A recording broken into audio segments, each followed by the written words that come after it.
Hi, hello. Welcome to another episode of Isaiah's Newsstand. It's your host, Isaiah Edwards. The date is August the 2nd, 2024. Hopefully this episode finds you well, in good spirits and high hopes. As for me, I'm doing pretty good. Hopefully, it's happy Friday to you. Hopefully that energy carries and finds you on whatever day you're listening to this on. If it's Friday, awesome. Bonus points, I feel like. But let's see. Day has gone well, pretty swimmingly. A little different. I actually set up to call out early today, so I went to work and it was like pretty much a half day. It was a weird kind of moment where they wound up giving me like an assistant, and I didn't need an assistant, but essentially they just wanted to have the coverage the whole day, and more or less they just gave me like a filler. And I'm like, all right, that's cool. And this was especially cool because like this person, I think maybe a little bit younger than me, maybe a couple years or something like that, maybe more, I don't know anymore. But essentially they were just like really about anime, comics, like, and all that kind of stuff. So like we were kind of birds of a feather. Like literally he came up, I had on my Dragon Ball Z shirt. I had like a Dragon Ball Z video game shirt on, and he had on a Cowboy Bebop shirt. I'm like, oh yeah, this is perfect. So I've seen this guy around. It was nice to kind of like actually be like introduced to him and kind of shoot the shit while we crush some cardboard. It was nice, that was a good interaction. I enjoyed that. Let's see here. Food corner. Let's go ahead and shift to that. I had Korean fried chicken, the spicy kind, with some white rice, egg rolls. In addition, I had some coconut shrimp, and I put the sauce that came with the coconut shrimp this time in the whole thing. And it turns out I've gotten this shrimp before. Unfortunately, it kind of has like this orange kind of twang to it, taste, which I don't hate oranges, but I've had my spiel about like orange chicken before. I won't go on it, but like I was like, oh, okay, what's this orange taste? And I remember I put it all throughout the meal. I was like, oh, it's that. Okay, but overall the meal was good. It was yummy, and no complaints really. Just some notes, orange notes. Anyway, I feel like we're all caught up on my Joneses. I feel like, what is it? Yeah, I'm being possessed by the news. There was some, not more Olympic stuff, but like Olympic stuff I missed. I know we covered like the recent drama of the day, but there was also, and I'm not really even going to get into the name of it, but there is a volleyball player that volleyball. Let me just type it in, see if I can just get the quick story here. Sorry, I know we're starting off real good. We're just going to start off with this story here. It's a little bit of a preamble.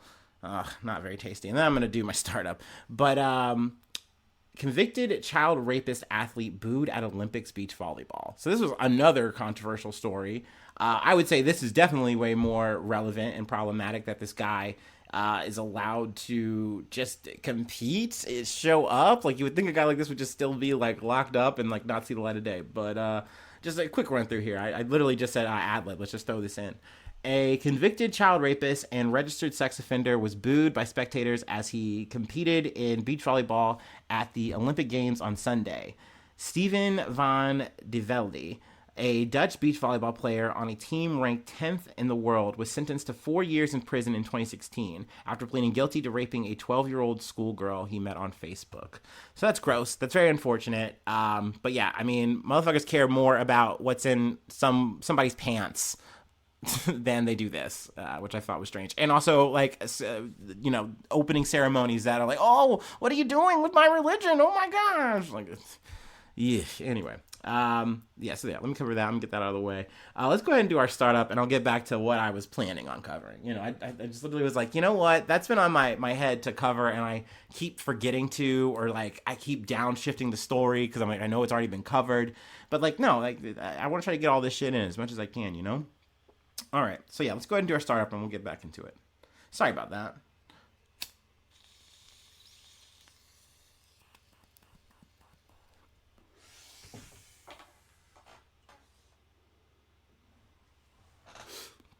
Ooh, a bit of weather. It's been overcast in Cincinnati. A little bit of rain off and on, but I'm hoping that it clears out for the evening, but we'll see.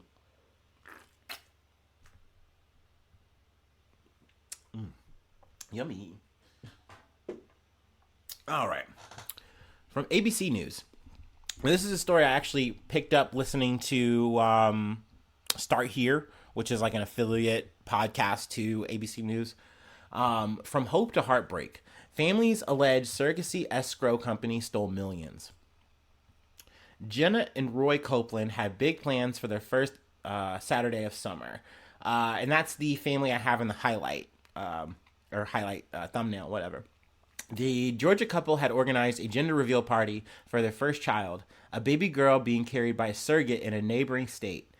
After multiple miscarriages and unsuccessful attempts at in vitro fertilization, the Copelands opted for surrogacy and placed tens of thousands of dollars with Surrogacy Escrow Account Management, or SEAM, a Texas-based company to facilitate payment of their surrogates' prenatal medical expenses. But 8 days before they were set to celebrate the gender reveal with family and friends, they learned that the company holding their funds was shutting down. Almost $40,000 of their money was apparently gone. Just like pretty much no notice. And just kind of skipping ahead here, in some ways you can kind of say that the Copelands are somewhat of the lucky ones because they have at least some finances, but granted, they're dipping into their retirement fund to make it happen, but they are going to fund and still continue funding their surrogacy because obviously that's where this money is supposed to go. Also, I learned listening to ABC, the Start Here thing, that there's not that many escrows for this kind of thing. I think there's only like 4 maybe in the country. So that adds to a layer of like, hey, like there's just not many people that we can turn to, and we think that the SEAM escrow is reliable. Which I want to get to the person who runs it, because that's the person in the bottom half of the thumbnail. Hundreds of SEAM clients from across the U.S. and Europe have discovered the money they've deposited in escrow accounts has seemingly vanished, according to a lawsuit filed against the company and its sole owner, Dominique Side. Now, in just kind of doing a brief kind of like research, Google on her, I saw that she's even been in some article interviews as recent as this year talking more or less about how much of like a up and coming mogul this person is. But sure as shit, like none of the shit she's funding, even though she's labeled herself as like a serial entrepreneur, like it doesn't seem like any of this shit has any like weight to it, holding no water. But let's see. I mean, she scammed so much money out of people. I know. Let me skim past this family. I know there's a few families who wanted to read the article, but the damages incurred so far by families are allegedly in excess of $10 million, according to court records. The FBI in Houston has opened an investigation and has issued a public appeal to other potential victims to contact the agency. I can't remember the name of the family in the Start Here episode, but essentially they get a call saying like, hey, you might want to look into your money with these people. And sure enough, they call and they hear this automatic message saying it's like, hey, we're under investigation, da da da da. Hold on, I wanted to read more about Side though. Kind of getting a bit ahead of myself. Side, 44, has described herself as a serial entrepreneur who established several multi-million-dollar businesses in the Houston area, according to an interview Side gave to Voyage Houston magazine in 2022. On the website of SEAM, the company's credo, "We'll handle the money, you handle what matters," is prominently displayed.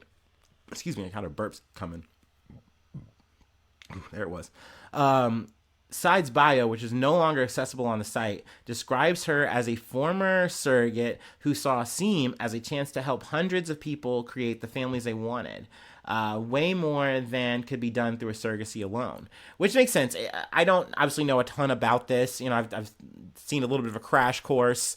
What is it? I don't want to reference Juno because that was like more of an adoption thing.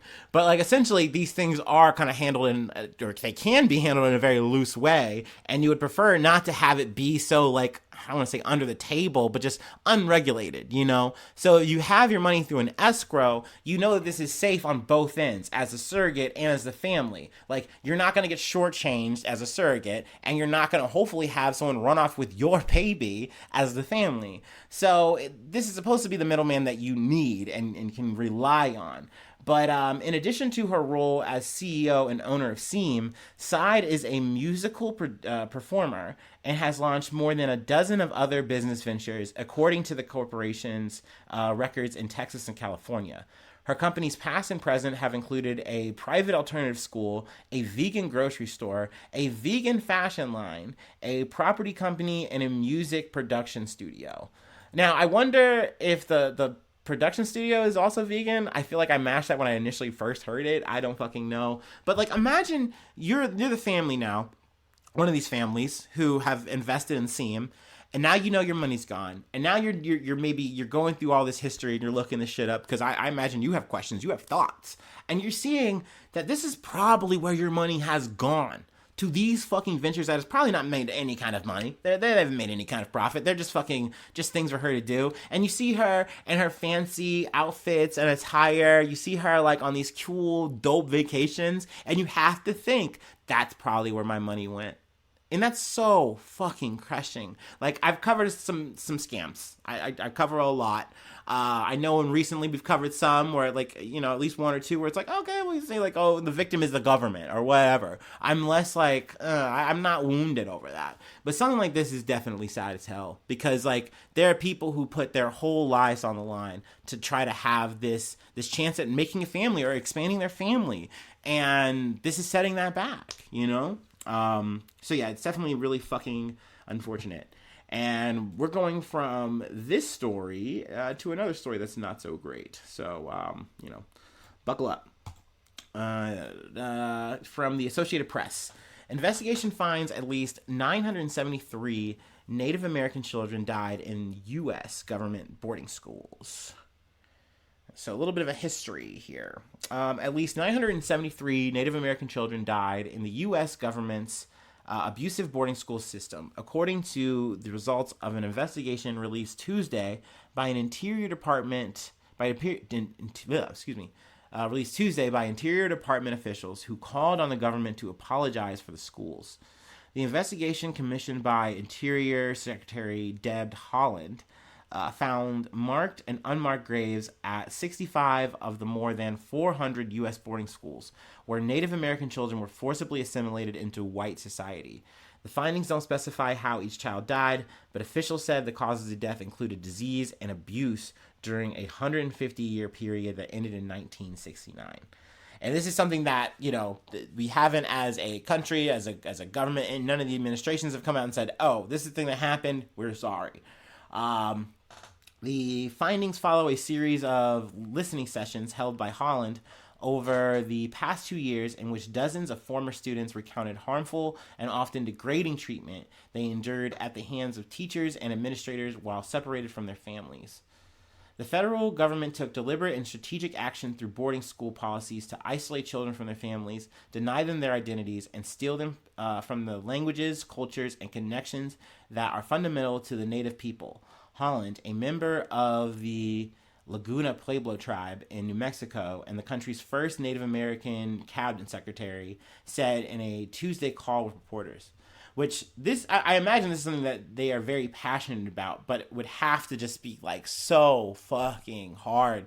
And she goes through and talks about, like, you know, her own experience and, like, you know, what her family had to go through. And it's like, you know, obviously this isn't enough. I'm just the person who led this investigation. I'm sorry to say this, but, you know, even she knows it's like that's not enough. And I mean, you could add, like, yeah, I would hope that, you know, Joe Biden or, you know, some official, I feel like you got to do Biden, right, would come out and at least issue some kind of apology. But even that's not going to, you know, turn back time or make anything better. But at least it's something that's like real acknowledgement of an atrocity that's happened.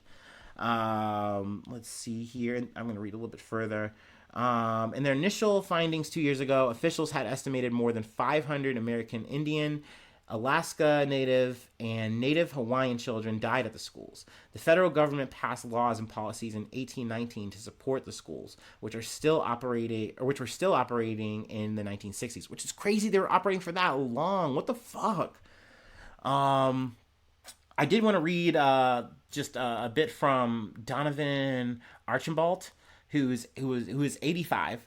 The former chairman of the Fort Belcamp Indian Reservation in Montana said beginning at age 11, he was sent away to boarding schools where he was mistreated, forced to cut his hair, and prevented from speaking his native language. He said the experience led him to drink alcohol heavily before he turned his life around more than 2 decades later.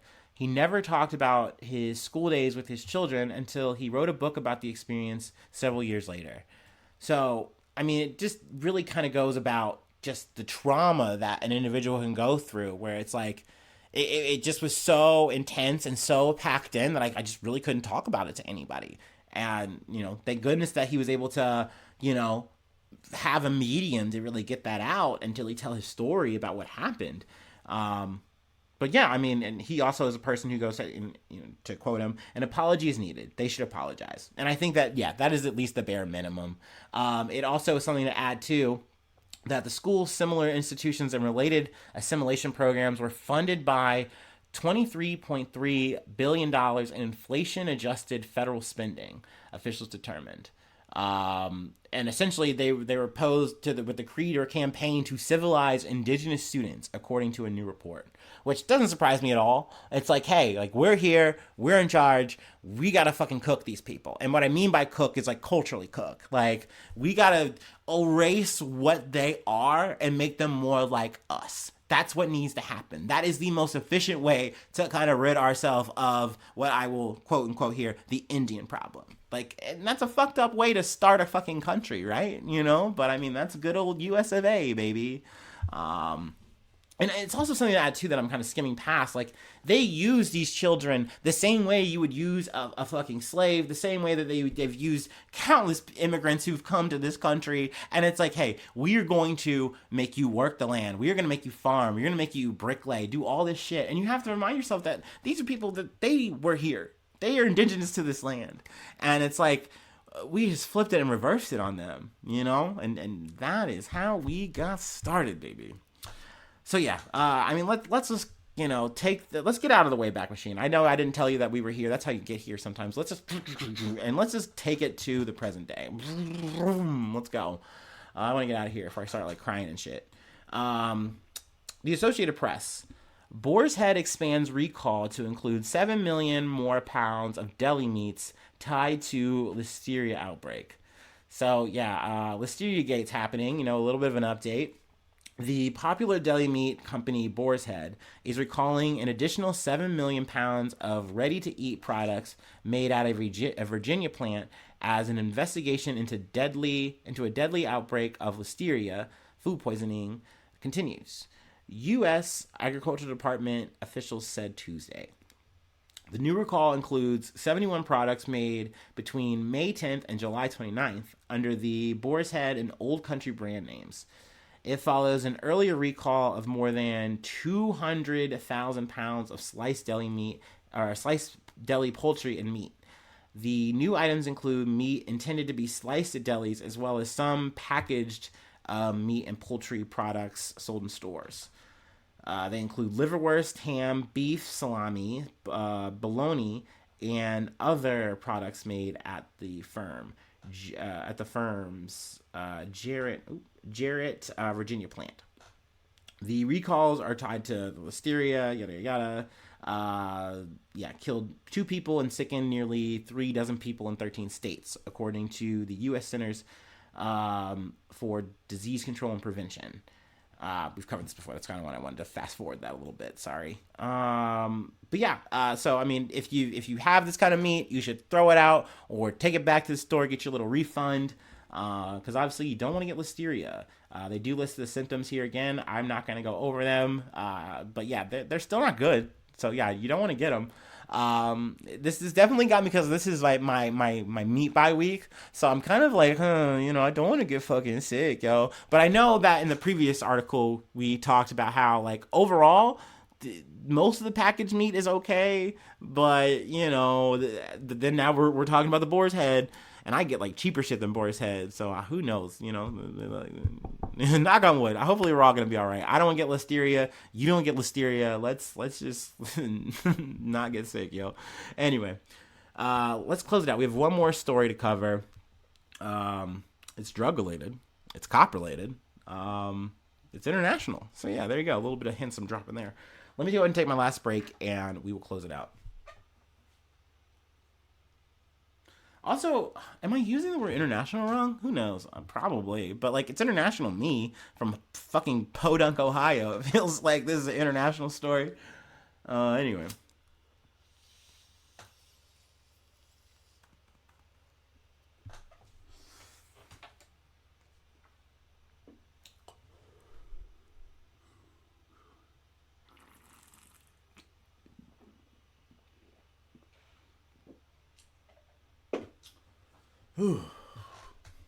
Oh, also, just shoving in more news here.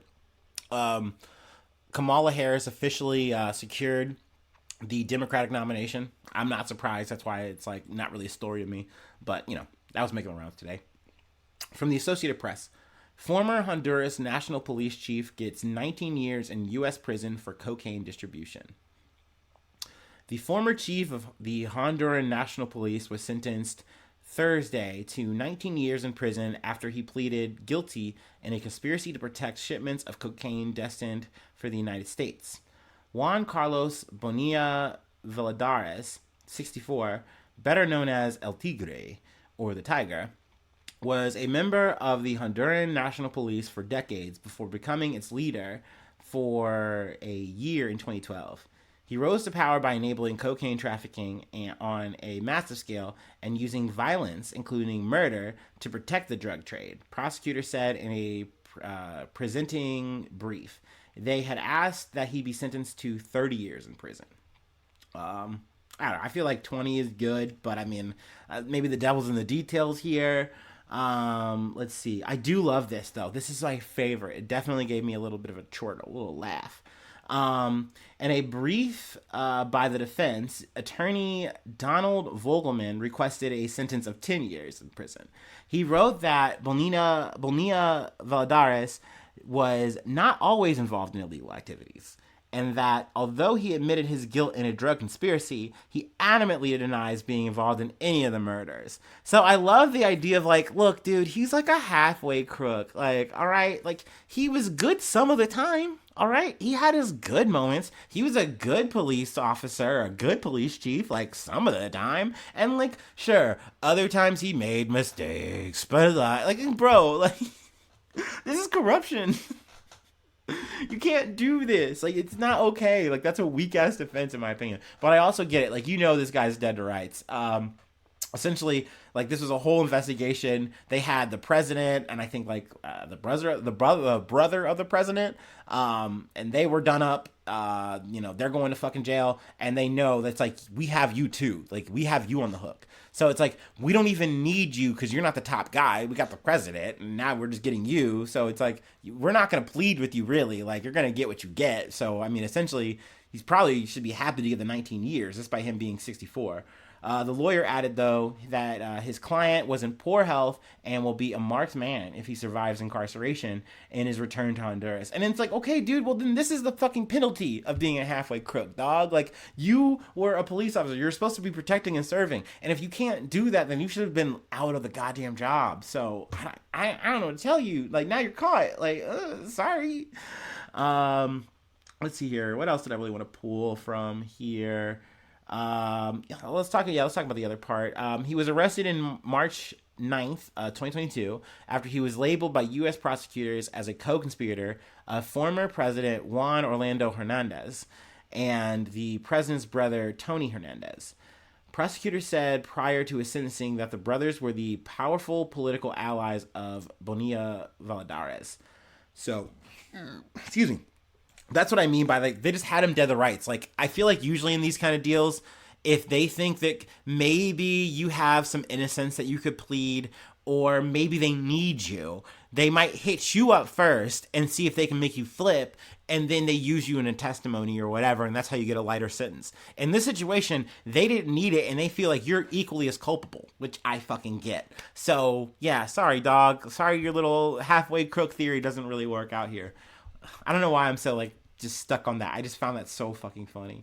So yeah, that's where I feel like I want to close it out there. I feel good about it.